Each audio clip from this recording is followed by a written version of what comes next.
Okay fine. तो हम लोगों ने स्टार्ट किया था प्रोहिबिशन ऑफ बेनामी ट्रांजैक्शंस। क्या होते थे बेनामी ट्रांजैक्शन? सबसे पहले तो बताइए बेनामी ट्रांजैक्शन किनको कहते थे? जिसमें प्रॉपर्टी ओन कोई और कर रहा है और फंड्स किसी और के लगे हैं। ठीक है, इसका मतलब किसी पर्सन ने अपने फंड्स लगाए हैं लेकिन वो प्रॉपर्टी किसी और के नाम पे है। डेफिनेटली ऐसा किया जाता है अपने 2 नंबर की कमाई यानी कि अनअकाउंटेड मनी को छिपाने के लिए। बेनामीदार कौन होता था?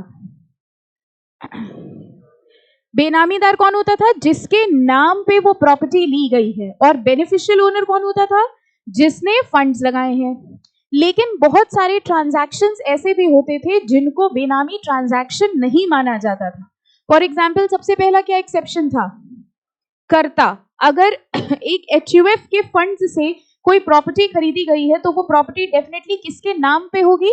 कर्ता के नाम पे होगी। यहां पर भले ही फंड्स किसी और के हैं, ओनरशिप किसी और की है, बट स्टिल इसको बेनामी ट्रांजैक्शन नहीं माना जाएगा। सेकंड कौन सा था? ट्रस्टी। ट्रस्ट के रिलेशनशिप में again author of the trust ने पैसा लगाया है लेकिन ओनर उसका ट्रस्टी है, स्टिल वो एक बेनामी ट्रांजैक्शन नहीं है।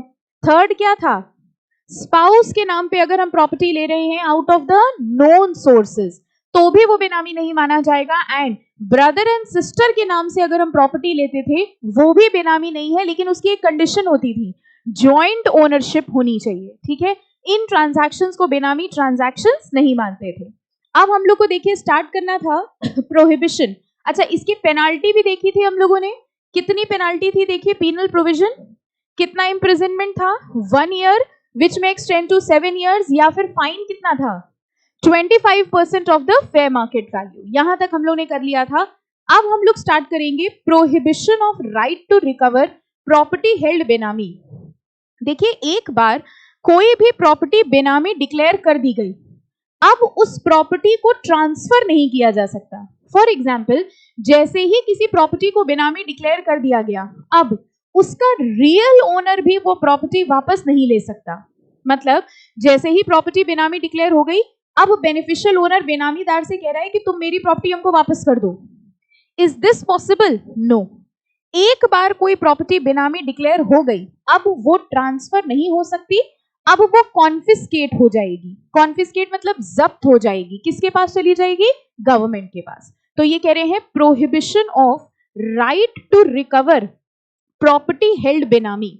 Section 4 provides that no suit, claim or action to enforce any right in respect of any property held benami against the person in whose name the property is held। किसके नाम पे वो property hold हो रही है? बेनामीदार। कह रहे हैं बेनामीदार के अगेंस्ट कोई क्लेम नहीं हो सकता बाय और on behalf of the person claiming to be the real owner of the property. कुल मिला के सिंपल लैंग्वेज में अगर इसको हम लोग समझें तो जो बेनिफिशियल ओनर है he can not claim the property back from the benamidar. वो ये नहीं कह सकता कि भाई बेनामी, आप समझिए ना हुआ क्या, बेनामी प्रॉपर्टी डिक्लेयर हुई, अब बेनिफिशियल ओनर को लग रहा है पैसा तो हमारा लगा है लेकिन ये प्रॉपर्टी जब्त हो जाएगी। तो बेनिफिशियल ओनर ये कहने की कोशिश कर रहा है कि भैया प्रॉपर्टी हमको वापस कर दो, मेरे नाम पे ट्रांसफर कर दो। ये अब नहीं कर सकता because now the property has been held benami. अब आप इसको वापस नहीं ले सकते, अब ये कॉन्फिस्केट हो जाएगी और गवर्नमेंट के पास चली जाएगी। Okay fine. नेक्स्ट देखिए लिखा है property held benami liable to be confiscation. बस एक एक लाइन में सब समझ में आ जाएगा। इसमें कह रहे property held benami liable to confiscation. I think ये हेडिंग से ही क्लियर है। जो बेनामी प्रॉपर्टी है अल्टीमेटली वो कॉन्फिस्केट हो जाएगी और ना ही वो बेनिफिशियल ओनर के पास रहेगी और ना ही बेनामीदार के पास। As per section 5 of the act, any property which is subject matter of benami transaction shall be liable to be confiscated by the central government. Any doubt? Okay. Third, prohibition on retransfer of property by benamidar. ये वाला topic और ये इसके एक ऊपर वाला topic, ये दोनों ऑलमोस्ट सेम है। यहां पे देखो क्या कह रहे हैं, prohibition on retransfer of property by benamidar. ना ही बेनिफिशियल ओनर बेनामीदार से प्रॉपर्टी वापस मांग सकता है, ना ही बेनामीदार ये प्रॉपर्टी ट्रांसफर कर सकता है बेनिफिशियल ओनर के नाम पे। अगर आप देखें तो एक ही बात हुई। एक बार किसी प्रॉपर्टी को बेनामी डिक्लेयर कर दिया गया, अब बेनामीदार वो प्रॉपर्टी ट्रांसफर नहीं कर सकता बेनिफिशियल ओनर के नाम पे, और ना ही बेनिफिशियल ओनर वो प्रॉपर्टी मांग सकता है बेनामीदार से। ठीक है, ऊपर वाले पॉइंट में लिखा था कि जो बेनिफिशियल ओनर है वो प्रॉपर्टी मांग नहीं सकता, और इस पॉइंट में देखो क्या लिखा है, retransfer of property by benamidar. Section 6 provides that a person being a benamidar shall not retransfer the benami property held by him to the beneficial owner or any other person acting on his behalf। यानी अब बेनामीदार वो property beneficial owner को वापस नहीं कर सकता, और अगर उसने ऐसा कोई अग्रीमेंट किया, देखिए अगली लाइन में लिखा है where any property is retransferred in contravention of above provisions such property shall be deemed to be null and void. तो सिंपल सी बात है, जैसे ही किसी प्रॉपर्टी को बेनामी डिक्लेयर कर दिया गया, अब वो प्रॉपर्टी की ओनरशिप चेंज नहीं हो सकती, बेनामीदार वो प्रॉपर्टी बेनिफिशियल ओनर को वापस नहीं दे सकता, ना ही बेनिफिशियल ओनर अब वो प्रॉपर्टी बेनामीदार से वापस मांग सकता है, और अगर उन्होंने ऐसा कोई ट्रांजैक्शन किया भी तो वो नल एंड वॉइड डिक्लेयर कर दिया जाएगा। उस प्रॉपर्टी का अल्टीमेटली होगा क्या, कॉन्फिस्केट हो जाएगा to the central government. Okay, now notice and attachment of property involved in benami transaction. अब ये नॉर्मल प्रोसीजरल चीज है, जैसे ही किसी अथॉरिटी को, जो इस एक्ट की अथॉरिटीज हैं, जैसे ही उनको लगता है कि कोई ऐसी प्रॉपर्टी है जो बेनामी ट्रांजैक्शन की है, इमीडिएटली उनके ऊपर क्या सर्व किया जाएगा, नोटिस, और उनसे पूछा जाएगा कि हम आपकी प्रॉपर्टी को बेनामी प्रॉपर्टी क्यों ना माने। ऐसी नोटिस को कहते क्या है बताइए, शो कॉज नोटिस। सुना होगा आपने SCN, शो कॉज नोटिस। तो ये कह रहे हैं जब भी ऐसी कोई प्रॉपर्टी सामने आएगी तो एक नोटिस सर्व करी जाएगी। देखिए section 24 relates to notice and attachment of property involved in benami transaction. Subsection 1 of this section provides that where the initiating officer, ये इनिशिएटिंग ऑफिसर इस एक्ट की अथॉरिटी है, okay, where the initiating officer on the basis of material in his possession has reason to believe that any person is a benamidar. Initiating officer के हाथ में जो भी information है, उस इंफॉर्मेशन के हिसाब से अगर उसको ऐसा लगता है कि कोई पर्सन बेनामीदार है, he may after recording reasons in writing issue a notice to such person to show cause within such time as to why the property should not be treated as a बेनामी property। तो एकदम normal procedure सा है, कह रहे initiating officer को जैसे ही ऐसा लगा कि कोई प्रॉपर्टी बेनामी प्रॉपर्टी है या कोई पर्सन बेनामीदार है, वैसे ही उस पर्सन के ऊपर एक शो कॉज नोटिस सर्व कर दिया जाएगा और उससे पूछा जाएगा कि आप रीजन बताइए आपकी प्रॉपर्टी को बेनामी प्रॉपर्टी क्यों ना माना जाए। सबसेक्शन 3 अगले पैराग्राफ में देखिए क्या कह रहे हैं। Subsection 3 of this section provides that where initiating officer, अब समझिए इनिशिएटिंग ऑफिसर ने एक शो कॉज नोटिस भेजी और ये कहा कि भाई हम आपकी प्रॉपर्टी को बेनामी प्रॉपर्टी क्यों ना माने। ठीक है, इनिशिएटिंग ऑफिसर को ये भी डर था कि कहीं ऐसा ना हो तब तक बेनामीदार वो प्रॉपर्टी किसी और को ट्रांसफर कर दे। नाउ अंडरस्टैंड, बेनामीदार को चिट्ठी भेजी गई कि आपकी प्रॉपर्टी को बेनामी प्रॉपर्टी क्यों ना माना जाए। इनिशिएटिंग ऑफिसर को यह भी डर था कि कहीं ऐसा ना हो तब तक बेनामीदार वो प्रॉपर्टी ट्रांसफर कर दे बेनिफिशियल ओनर को। एक बात बताइए, अगर वो प्रॉपर्टी बेनिफिशियल ओनर को रीट्रांसफर कर दी गई, क्या तो भी वो बेनामी ट्रांजैक्शन हुआ? तो बेनामी ट्रांजैक्शन ही खत्म हो गया ना, जिसने पैसा लगाया तो उसी की प्रॉपर्टी है। वो पैसा उसके पास कहां से आया वो अब इनकम टैक्स डिपार्टमेंट का मतलब है। मेन प्रॉब्लम ये है वो बेनामी ट्रांजैक्शन नहीं रह जाएगा। बेनामी ट्रांजैक्शन तब तक है जब तक बेनामीदार अलग है, बेनिफिशियल ओनर अलग है। जैसे ही बेनामीदार को पता चला कि हमारे ऊपर नोटिस आने वाली है, बेनामीदार ने इमीडिएटली वो प्रॉपर्टी रीट्रांसफर कर दी बेनिफिशियल ओनर को। जैसे ही वो प्रॉपर्टी बेनिफिशियल ओनर के पास वापस आ गई, वैसे ही ये बेनामी ट्रांजैक्शन खत्म, क्योंकि अल्टीमेटली क्या हुआ, जिसका पैसा लगा था उसी की ओनरशिप हो गई। इसीलिए तो ऊपर लिखा था कि जैसे ही कोई प्रॉपर्टी को बेनामी डिक्लेयर किया जाएगा, अब वो प्रॉपर्टी रीट्रांसफर नहीं हो सकती। नाउ इनिशिएटिंग ऑफिसर को ऐसा लग रहा है हमने आपको चिट्ठी भेजी, शो कॉज नोटिस भेजी, कहीं ऐसा तो नहीं आप उतने समय में वो प्रॉपर्टी या तो डिस्ट्रॉय कर दें या तो रीट्रांसफर कर दें या कुछ भी ऐसा कर दें जिससे हम आगे का प्रोसीजर ना कर पाए। अगर ऐसा होगा तो इनिशिएटिंग ऑफिसर प्रोविजनल अटैचमेंट कर देता है. Have you heard this word, provisional attachment? Provisional attachment मतलब कुछ समय के लिए उस प्रॉपर्टी को सीज कर दिया जाता है. प्रोविजनल क्यों है अभी तक? क्या अभी इस प्रॉपर्टी का एडजुडिकेशन हो गया? क्या ये साबित हो गया कि ये प्रॉपर्टी बेनामी है? अभी तो इनिशिएटिंग ऑफिसर ने चिट्ठी भेजी है, शो कॉज नोटिस भेजी है कि आप बताइए ये प्रॉपर्टी बेनामी क्यों नहीं है. अभी एडजुडिकेशन नहीं हुआ. तो जो इनिशिएटिंग ऑफिसर है, अगर उसको ऐसा डर है कि कहीं इस प्रॉपर्टी को रीट्रांसफर ना कर दिया जाए, तो वो शो कॉज नोटिस भेजने के साथ ही उस प्रॉपर्टी का प्रोविजनल अटैचमेंट कर देगा. प्रोविजनल अटैचमेंट मतलब टेम्पररी समय के लिए उस प्रॉपर्टी को सीज कर दिया जाएगा.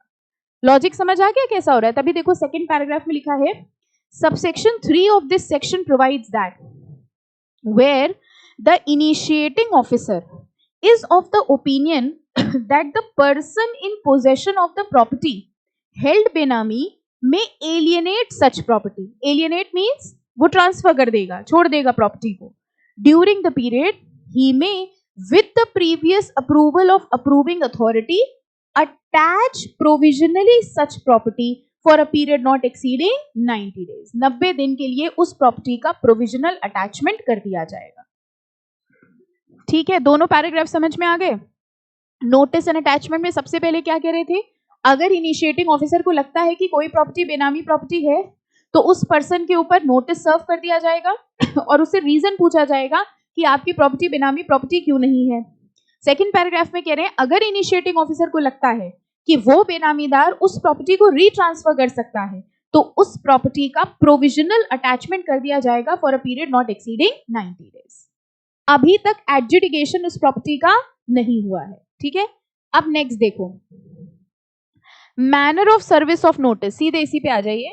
Manner of service of notice कह रहे हैं, ये जो नोटिस भेजी जाएगी, अभी जो इनिशिएटिंग ऑफिसर ने नोटिस भेजी है, ये नोटिस किसे भेजी जा रही है? कह रहे हैं section 25 deals with manner of service of notice. Subsection 1 of this section provides that a notice under this subsection may be served on the person named therein either by post or as if it were a summon issued by the court. Initiating officer ये जो चिट्ठी भेज रहा है, उसको बिल्कुल कैसे भेजा जाएगा? जैसे समन भेजा जाता है. I hope you remember समन. जैसे कोर्ट समन भेजता है, बिल्कुल उसी तरह से ये नोटिस भेजी जाएगी. किसको भेजी जाएगी? देखिए, अगर इंडिविजुअल है तो उस इंडिविजुअल के नाम पे भेजी जाएगी. अगर कोई पार्टनरशिप फर्म है तो किसके नाम पे भेजी जाएगी? पार्टनर के नाम पे. अगर कोई एचयूएफ है तो कर्ता के नाम पे नोटिस भेजी जाएगी. अगर कोई कंपनी है तो उसके प्रिंसिपल ऑफिसर के नाम पे भेजी जाएगी. अगर कोई एसोसिएशन या बॉडी ऑफ इंडिविजुअल है, अगेन प्रिंसिपल ऑफिसर के नाम पे भेजी जाएगी. And in case of any other person, to the person who manages or control his affairs. These are the persons जिनके ऊपर नोटिस सर्व किया जा रहा है. ठीक है, पूरा प्रोसीजरल मैटर है, एज सच बहुत रेलेवेंट नहीं है, लेकिन अगर आपको सिर्फ इसको स्टोरी की तरह समझोगे तो इजी लैंग्वेज में लिख सकते हैं आंसर में. जरूरी नहीं है कि आप अपने आंसर में इतनी टेक्निकल लैंग्वेज लिखें. सबसे पहले नोटिस एंड अटैचमेंट पढ़ा हम लोगों ने. ठीक है, नोटिस में क्या हो रहा था? इनिशिएटिंग ऑफिसर किसके ऊपर नोटिस सर्व कर रहा था? बेनामीदार के ऊपर, और उससे रीजन मांग रहा था कि आपकी प्रॉपर्टी को बेनामी डिक्लेयर क्यों ना किया जाए. फिर क्या किया इनिशिएटिंग ऑफिसर ने? प्रोविजनल अटैचमेंट किया. अगर इनिशिएटिंग ऑफिसर को लगता है कि उस प्रॉपर्टी का कुछ मिसयूज हो सकता है, तो उस प्रॉपर्टी का प्रोविजनल अटैचमेंट कर दिया जाएगा. कितने समय के लिए? Maximum 90 days. फिर हम लोगों ने पढ़ा कि नोटिस सर्व करी जाएगी और इन लोगों पे वो नोटिस सर्व करेगा इनिशिएटिंग ऑफिसर. अब होगा उस प्रॉपर्टी का एडजुडिकेशन. एडजुडिकेशन मतलब दो वर्ड्स होते हैं, एडजुडिकेशन एंड एपिलेट. एडजुडिकेट मतलब करना क्या हुआ? केस सॉल्व होना, डिसीजन होना, और उस डिसीजन के खिलाफ अपील करते हैं किसके पास? एपिलेट अथॉरिटी के पास. अब एडजुडिकेशन होगा, यानी फाइनली उस प्रॉपर्टी को बेनामी डिक्लेयर किया जाएगा. Section 26 relates to adjudication of benami property.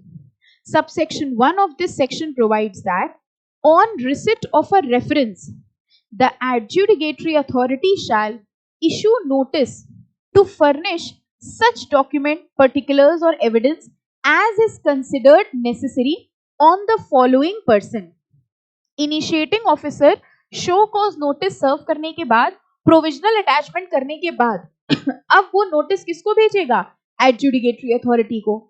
Adjudicatory authority देखिए अब किसको किसको चिट्ठी भेज रही है, कह रहे हैं बेनामीदार से चिट्ठी भेजेंगे, बेनिफिशियल ओनर को चिट्ठी भेजेंगे, एनी अदर इंटरेस्टेड पर्सन या any person who has made a claim in respect of property. तो हर वो पर्सन जो उस ट्रांजैक्शन से रिलेटेड है उन सब को एडजुडिकेटरी अथॉरिटी चिट्ठी भेजेगी और उनसे कहेगी कि भैया आप अपने एविडेंसेस बताइए कि ये प्रॉपर्टी, इस प्रॉपर्टी को बेनामी डिक्लेयर क्यों ना किया जाए। समझ आ गया? प्रोविजनल अटैचमेंट और एडजुडिकेशन के प्रोसीजर में डिफरेंस समझ में आया? प्रोविजनल अटैचमेंट पहले होगा, एडजुडिकेशन बाद में होगा। एडजुडिकेशन के डिसीजन के बाद बताइए क्या होगा? अपील। एडजुडिकेशन में एडजुडिकेटरी अथॉरिटी सारे सबूत मंगवाएगी, सारे डॉक्यूमेंट्स मंगवाएगी और सबके बेसिस पे एक डिसीजन देगी। एडजुडिकेटरी अथॉरिटी ने सारे एविडेंसेस के बेसिस पे मान लिया डिसीजन दे दिया कि I declare this property to be benami. दो डिसीजन दे सकती है एडजुडिकेटरी अथॉरिटी, या तो ये डिसीजन देगी कि ये प्रॉपर्टी बेनामी प्रॉपर्टी नहीं है। जैसे ही एडजुडिकेटरी अथॉरिटी ने कहा ये प्रॉपर्टी बेनामी प्रॉपर्टी नहीं है, वैसे ही वो प्रोविजनल अटैचमेंट क्या हो जाएगा?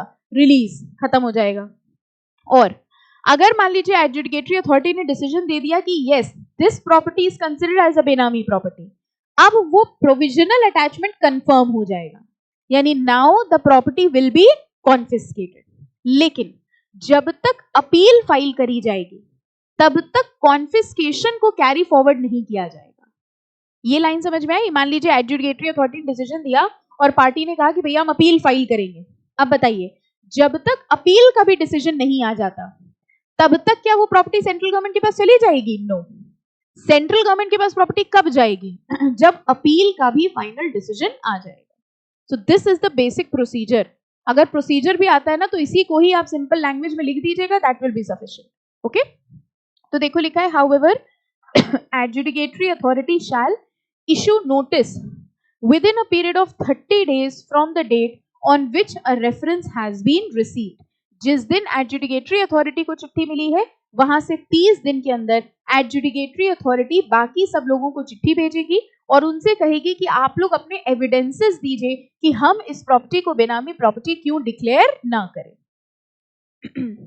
Any doubt? ओके, अगले पैराग्राफ में देखो सिंपल लिखा है कि अगर ये प्रॉपर्टी जॉइंटली ओन्ड है तो देखिए क्या लिखा है simple, where such property is held jointly by more than one person. तो एडजुडिकेटरी अथॉरिटी किसको नोटिस भेजेगी? All the persons holding such property. तो अगर जॉइंटली ओन हो रही है, दो ओनर्स हैं, तो दोनों को चिट्ठी भेजी जाएगी। Okay, next, adjudicatory authority shall after considering the reply. अब सबका रिप्लाई आएगा, सबके एविडेंसेस आएंगे। कह रहे हैं सबके रिप्लाई को कंसिडर करने के बाद if any to the notice or making a cause to be made such inquiry and calling for such report or evidence as it deem fit and taking into account all relevant material, provide an opportunity of being heard to the person specified as benamidar. कह रहे सारे सबूत जब आ जाएंगे, सारे evidence आ जाएंगे, उसके बाद फाइनल डिसीजन देने के पहले एडजुडिकेटरी अथॉरिटी किसको देगी opportunity of being heard? Benamidar. Okay, the initiating officer and any other person who claims to be the owner of the property. Thereafter, the adjudicatory authority shall pass an order holding the property not to be a benami property। अगर वो reply से satisfy हो गया, अब दो situations होंगी, अगर वो रिप्लाई से सेटिस्फाई हो गया तो एडजुडिकेटरी अथॉरिटी क्या डिक्लेयर करेगा? That the property is not a benami property, और वो जो प्रोविजनल अटैचमेंट हुआ था उसको क्या कर दिया जाएगा? रिवोक कर दिया जाएगा। या फिर और holding the property to be benami property and confirming the attachment order. ये वाली लाइंस यहां से मार्क कर लीजिए, इसमें दो चीजें हैं। कह रहे हैं सारे सबूत और गवाह सुनने के बाद या तो एडजुडिकेटरी अथॉरिटी ये ऑर्डर पास करेगा holding the property not to be a benami property and revoking that attachment, या तो ये पास करेगा, या फिर क्या डिक्लेयर करेगा? Holding the property to be a benami property and confirming the attachment. समझ आ गया? ठीक है, तो अगर हम लोग बेसिक प्रोसीजर की बात करें तो सबसे पहले देखिए क्या हुआ था। सबसे पहले इनिशिएटिंग ऑफिसर ने नोटिस सर्व किया था। ओके, इनिशिएटिंग ऑफिसर ने नोटिस किसके ऊपर सर्व किया था? बेनामीदार के ऊपर, और उनसे शो कॉज मांगा था कि हम क्यों आपकी प्रॉपर्टी को बेनामी प्रॉपर्टी डिक्लेयर ना करें। फिर क्या हुआ था? अगर इनिशिएटिंग ऑफिसर को लग रहा था कि उस प्रॉपर्टी का कुछ मिसयूज हो सकता है, तो उसने क्या किया था? प्रोविजनल अटैचमेंट कर दिया उस प्रॉपर्टी का for a period not exceeding 90 days. जो ये नोटिस सर्व करी गई है, ये किसको किसको दी जाएगी? इंडिविजुअल, पार्टनरशिप, वो पूरा पैराग्राफ था कि किसको किसको नोटिस भेजी जाएगी। अब क्या होगा? अब होगा इस प्रॉपर्टी का एडजुडिकेशन। एडजुडिकेशन में जो एडजुडिकेटरी अथॉरिटी है वो नोटिस भेजेगी सबको, बेनामीदार को, बेनिफिशियल ओनर को, या एनी अदर इंटरेस्टेड पर्सन को कि आप लोग अपने एविडेंसेस और रिप्लाई भेजिए।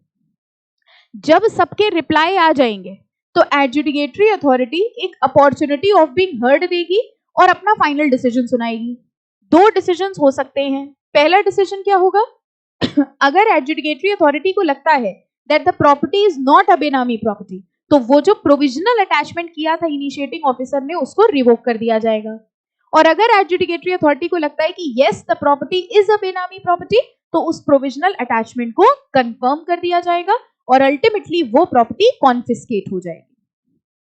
लिख लेंगे अब इसको सिंपल लैंग्वेज में, ठीक है? बहुत ज्यादा डिटेल करने की जरूरत नहीं है, बस मेन पॉइंट्स लिखिएगा।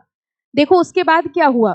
जब ऑर्डर पास कर दिया कि हाँ वो बेनामी प्रॉपर्टी है, अल्टीमेटली अब क्या होगा? Next step, confiscation and wasting of benami property. वो प्रॉपर्टी कॉन्फिस्केट हो जाएगी और अल्टीमेटली किसके पास चली जाएगी? सेंट्रल गवर्नमेंट के पास। Section 27 deals with confiscation and vesting of Benami property. Subsection 1 of this section provides that where an order is passed in respect of any property holding such property to be Benami property, the adjudicatory authority shall, after giving an opportunity of being heard, make an order confiscating the property held to be Benami. अच्छा, इस line का मतलब बताइए। However, where an appeal has been filed against the order of adjudicatory authority, अब देखिए आप law की language समझते हैं, तो बताइए अब क्या लिखा है यहाँ पर? However, where an appeal has been filed against the order of adjudicatory authority, the confiscation shall be made subject to the order passed by appellate tribunal. बताइए क्या मतलब हुआ? एडजुडिकेटरी अथॉरिटी ने जो डिसीजन दिया है, अगर उसके खिलाफ अपील फाइल कर दी पार्टी ने, तो वो कॉन्फिस्केशन तब तक नहीं होगा जब तक एपीलेट अथॉरिटी का डिसीजन नहीं आता। हम लोग ये भी कह सकते हैं एडजुडिकेटरी अथॉरिटी के डिसीजन पे स्टे लग जाएगा। कब तक के लिए? जब तक एपीलेट वाले का डिसीजन नहीं आ जाता। Okay fine, simple procedure. इसके बाद नेक्स्ट देखो, management of property is confiscated. कह रहे हैं जो प्रॉपर्टी कॉन्फिस्केट कर ली जाती है, सरकार ने प्रॉपर्टी जब्त कर ली, अब इन्होंने तो कह दिया कि भाई ये प्रॉपर्टी सेंट्रल गवर्नमेंट के पास जाएगी। तो सेंट्रल गवर्नमेंट का मतलब क्या है? कोई ना कोई पर्सन तो होगा ना जो इस प्रॉपर्टी को मैनेज करेगा। Central government appoints an administrator to manage the property. जो भी ये प्रॉपर्टी जब्त करी जाती हैं, इनके लिए एक एडमिनिस्ट्रेटर अपॉइंट कर देती है central government, and it will be the duty of administrator to manage that property. तो देखो सिंपल सा इतना मार्क करना है, section 28 relates to management of property is confiscated and subsection 1 provides that administrator shall have the power to receive and manage the property. और इस administrator को किसने अपॉइंट किया होगा? Central government. Okay fine, next आओ अब इसके एपीलेट पे। बस जितना मार्क करा रहे मोर देन सफिशिएंट है इतना। देखिए एडजुडिकेशन का प्रोसीजर आ सकता है, ओके जो हम लोग ये पूरा प्रोसेस पढ़ रहे हैं, इसमें एक क्वेश्चन तो आ सकता है what is the procedure for adjudication. तो प्रोसीजर में आपको वही लिखना होगा, ठीक है? सबसे पहले नोटिस सर्व करना, फिर प्रोविजनल अटैचमेंट होना, फिर एडजुडिकेशन होना, फिर डिसीजन आना, कॉन्फिस्केशन होना एंड अपील। ये एक बेसिक प्रोसीजर है। तो इतने पोर्शन से बस यही एक क्वेश्चन बन सकता है, what is the procedure for the property which has been confiscated under benami act. तो इनको पॉइंट वाइज लिख दीजिएगा, ठीक है? तो अपने उसी प्रोसीजर में अगला स्टेप अब क्या हुआ? एपीलेट ट्रिब्यूनल, यानी अगर कोई पर्सन एडजुडिकेटरी अथॉरिटी से सेटिस्फाइड नहीं है तो वो अपील फाइल करेगा किसके पास? एपिलेट ट्रिब्यूनल के पास. Chapter 5 deals with provisions dealing with provisions relating to appellate tribunal. Section 30 deals with establishment of appellate tribunal. The said section seeks to provide that central government shall, by notification, establish an appellate tribunal to hear appeal against the orders of adjudicatory authority. कौन बनाएगा appellate tribunal को? Central government. Section 40 lays down the procedure and powers of appellate tribunal. Subsection 1 provides that the appellate tribunal shall not be bound by the procedure of Code of Civil Procedure. कह रहे appellate tribunal Code of Civil Procedure के rules follow नहीं करेगा, वो अपने खुद के rules and regulations बना लेगा. और अगर appellate tribunal के decision से भी हम satisfy नहीं हुए तो हम किसके पास जा सकते हैं? High court. देखो नेक्स्ट लिखा है section 49 relates to appeal to high court. Subsection 1 provides that any party aggrieved by any decision or order of appellate tribunal may file an appeal to the high court within 60 days from the date of communication of decision or order of appellate tribunal on any questions of law arising there. यहां जाके आपका procedure खत्म हुआ. यानी सबसे पहले देखो क्या हुआ था, सर्विस ऑफ नोटिस. किसने नोटिस भेजी थी? इनिशिएटिंग ऑफिसर ने नोटिस भेजी थी किसके ऊपर? बेनामीदार के ऊपर. ठीक है, और उसको शो कॉज पूछा था कि आपकी प्रॉपर्टी को क्यों बेनामी डिक्लेयर ना किया जाए. फिर सेकंड स्टेप क्या हुआ? अगर इनिशिएटिंग ऑफिसर को लगता है कि उस प्रॉपर्टी का कुछ मिसयूज हो सकता है, देन इन दैट केस उस प्रॉपर्टी का प्रोविजनल अटैचमेंट कर दिया जाएगा for a period not exceeding 90 days. फिर क्या होगा? नोटिस सर्व करी जा रही है और किसको किसको सर्व की जाएगी? फिर एडजुडिकेशन होगा. एडजुडिकेशन में एडजुडिकेटरी अथॉरिटी भी अब नोटिस सर्व करेगा और रिप्लाई मांगेगा. किससे किससे? बेनामीदार से, बेनिफिशियल ओनर से या एनी अदर इंटरेस्टेड पर्सन से. जब उनका रिप्लाई आएगा, सबके रिप्लाई को कंसिडर करने के बाद एडजुडिकेटरी अथॉरिटी 2 डिसीजंस दे सकता है. या तो वो ये डिसीजन देगा that this property is not a benami property, ऐसी सिचुएशन में वो प्रोविजनल अटैचमेंट रिवोक हो जाएगा. या फिर वो क्या डिसीजन देगा? That the property will be held to be a benami property और प्रोविजनल अटैचमेंट को कंफर्म कर दिया जाएगा. ओके, प्रोविजनल अटैचमेंट को कंफर्म करने का मतलब क्या हुआ? अब वो प्रॉपर्टी कॉन्फिस्केट हो जाएगी and will vest to the central government. Central government ने उस प्रॉपर्टी के मैनेजमेंट के लिए किसको अपॉइंट किया हुआ है? एडमिनिस्ट्रेटर. लेकिन अगर aggrieved party is not satisfied with the decision of adjudicatory authority, then he will go to the appellate tribunal. And if he is not satisfied with the decision of appellate tribunal also, then he will go to the high court. यहाँ पे procedure खत्म हुआ. तो अगर बेनामी act के अंदर procedure पूछते हैं तो ये पॉइंट नंबर 1 से लेके यहाँ तक के सारे लिखने हैं. सिंपल अपनी लैंग्वेज में लिख दीजिएगा, that will be more than sufficient. हाँ बेटा, इस अभी आगे पढ़ाएंगे स्पेशल कोर्ट्स को बनाया जाता है एडजुडिकेटरी अथॉरिटी. अगला ही टॉपिक है, जस्ट अ सेक. देखो देखो अगला टॉपिक लिखा है स्पेशल कोर्ट्स. देखिए लिखा है section 50 relates to special courts. Subsection 1 of this section provides that central government in consultation with chief justice of high court shall trial for offence punishable under this act and designate. देखो लिखा है designate 1 or more court of session as a special court. क्या आप बता सकते हैं court of session कौन था? कौन से कोर्ट होते थे? ये सिविल कोर्ट्स होते थे कि क्रिमिनल कोर्ट्स होते थे? क्रिमिनल कोर्ट्स की अथॉरिटी होती थी कोर्ट ऑफ सेशन. अगर आपको याद हो, सेशन जज होता था, याद आया? Chief metropolitan magistrate, magistrate of first class, magistrate of second class, ये जितनी अथॉरिटीज होती थी ये क्रिमिनल केसेस की होती थी. ओके, और सिविल केसेस में कौन होता था? District court. District court, high court, ये सब आ जाते. District court is basically considered as a civil court. Criminal courts में आते हैं कोर्ट ऑफ सेशन. तो यहाँ पे ये कह रहे हैं central government court of session को स्पेशल कोर्ट बना देगा और यही court of session will be acting as the adjudicatory authority. ठीक है, fine. So the central government will designate one or more court of session as a special court or a special court for such areas or such class or group of cases as may be specified in the notification. Okay तो adjudicatory authority की तरह किसको appoint किया जाएगा? Court of sessions को। Mark कर लिया सबने? ठीक है, ओके। नेक्स्ट आ जाओ, ऑफेंसेस एंड प्रोसिक्यूशन। अब लास्ट 2 टॉपिक रह गए, एक ऑफेंसेस एंड प्रोसिक्यूशन एंड एक ऑफेंसेस बाय कंपनी। ईबीसीएल के जितने भी चैप्टर्स हैं, ऑलमोस्ट सारे चैप्टर में ये 2 टॉपिक आपको जरूर मिलेंगे, ऑफेंसेस एंड प्रोसिक्यूशन, मतलब इस एक्ट के अंदर क्या क्या पेनाल्टी है, and second offences by company. ये टॉपिक हर जगह सेम होता है और एक ही मतलब होता है इसका कि अगर कंपनी ने कोई ऑफेंस किया है तो बताइए किसकी लायबिलिटी आएगी? ऑफिसर इन डिफॉल्ट, जो भी ऑफिसर था, जो भी मैनेजर था, उस पर्सन की लायबिलिटी अराइज हो जाएगी। तो पहले ऑफेंसेस एंड प्रोसिक्यूशन पढ़ते हैं। बिना पढ़े जरा बताइए क्या पीनल प्रोविजंस थे इस एक्ट के? कितनी पेनाल्टी लग रही थी? 1 ईयर की imprisonment which can extend to 7 years, और फाइन कितना था? 25% of the fair market value of the property. अब अगर आप देखो तो इस चैप्टर में कुछ ही चीजें हैं जो आपको लग रहा है पूछी जानी है। पहला पोर्शन वो डेफिनेशंस वाला था।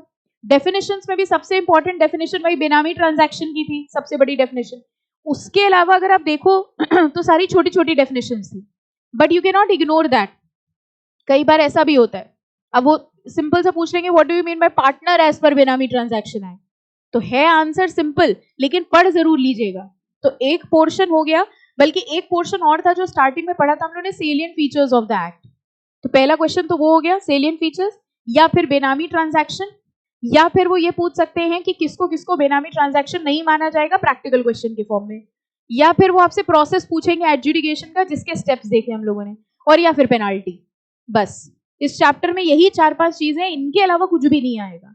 तो अगर एग्जाम में क्वेश्चन आएगा, जो कि आता ही है, इन्हीं टॉपिक्स में से कुछ ना कुछ जरूर पूछा होगा। ठीक है, तो पेनाल्टी देखिए हम लोगों ने ऑलरेडी कर ली है। सेकेंड पैराग्राफ में लिखा है, whoever is found guilty of offense of benami transaction shall be punishable with rigorous imprisonment for a term which shall not be less than 1 year but which may extend to 7 years, and shall also be liable to a fine which may extend to 25% of the fair market value of the property.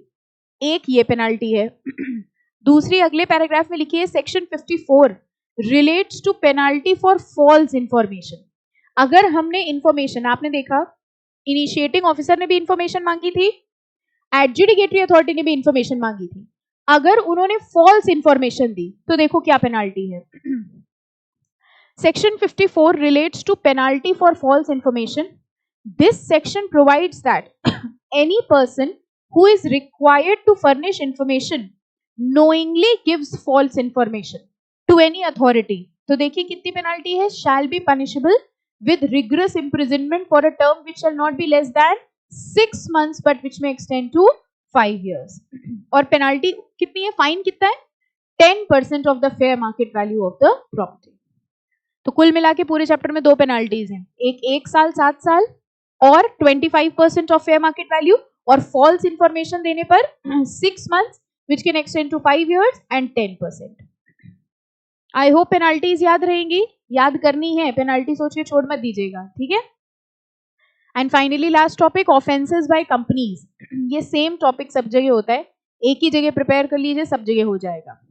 Section 62 relates to consequences in case of offenses by company.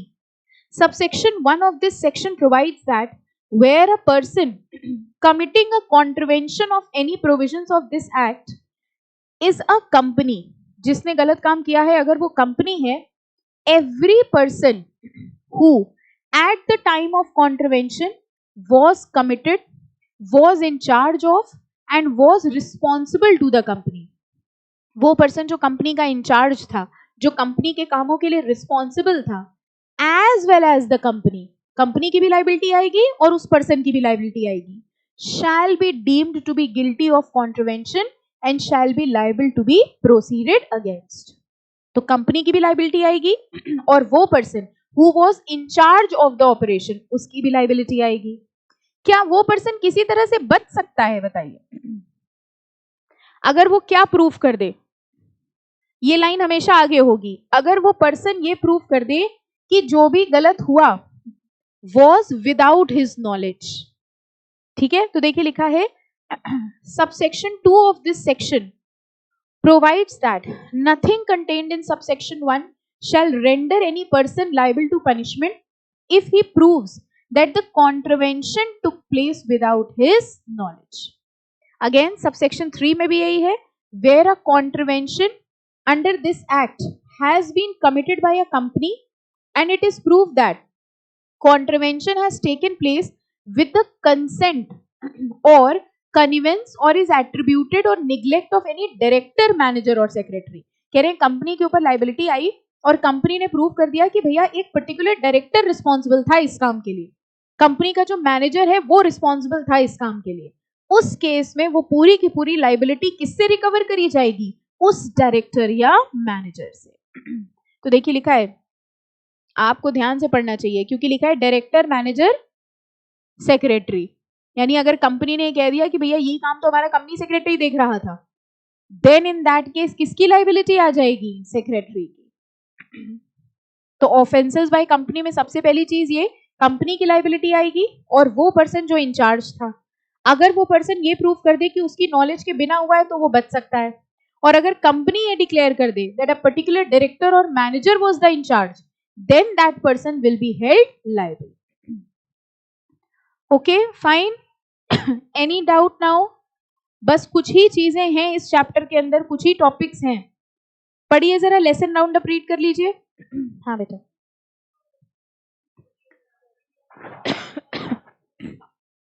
हाँ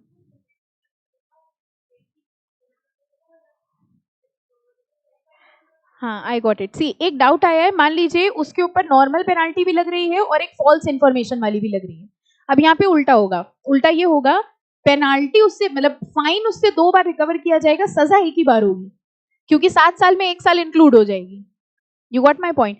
false information की 6 months की है, उसकी 1 साल की है।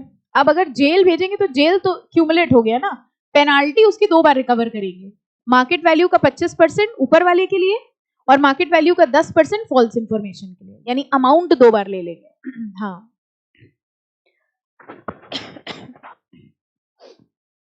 एक बार pages भी टर्न कर लीजिए, किसी पॉइंट पे कोई डाउट हो तो पूछ लीजिए।